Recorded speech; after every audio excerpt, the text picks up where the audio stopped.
let's talk about what President Trump's tariffs are going to mean for lumber prices in the US and how that's going to affect you in 2025. There have been tons of moves by this administration since taking office just about a month ago. Definitely one of the most publicized, though, are the 25% tariffs on Canadian and Mexican imports. Those tariffs are going to apply to lumber, so it's definitely going to shake things up for this year. But let's specifically talk about how it's going to affect you and your projects this year. But first, let's quickly talk about tariffs. Generally, tariffs are going to be considered bad because they decrease the overall economic output compared to a free market.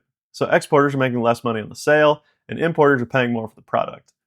All that money that's lost is actually going to the government, who's kind of just a third party in all of this. So unfortunately, both supply and demand are disincentivized from participating.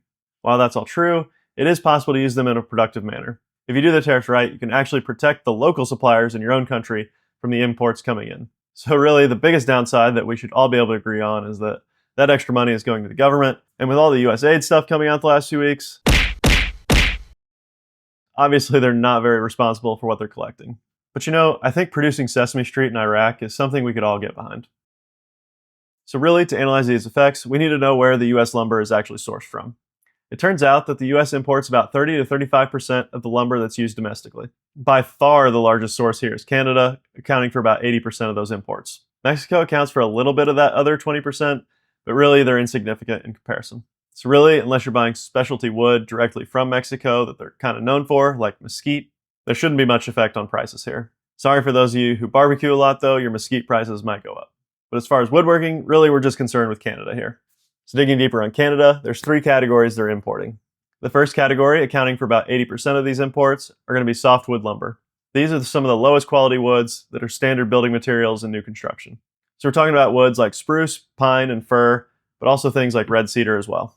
Unfortunately for woodworkers, that's the wood we're reaching for a lot of the time. If you just scroll through YouTube a little bit, you'll see a lot of builds that are focused on 2x4s and fence pickets. So unfortunately, we are going to see some price increase there.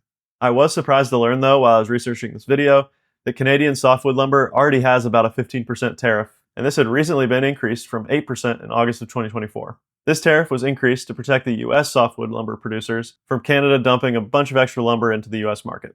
That would drastically lower the prices over in the US market, which sounds good, but could put some of the US producers out of business. So it's still not fully clear, but likely the 25% tariff is going to just be additive onto the existing 15%. It wouldn't just be raising the 15% to 25%. So the second category of Canadian imports is going to be engineered woods, and this accounts for about 15% of the Canadian imports. Products here are like LVL and plywood. So construction is going to be the largest consumer of these, but obviously some of our builds also use plywood often, so we could be affected there as well. And the final category for the remaining 5% is hardwood lumber.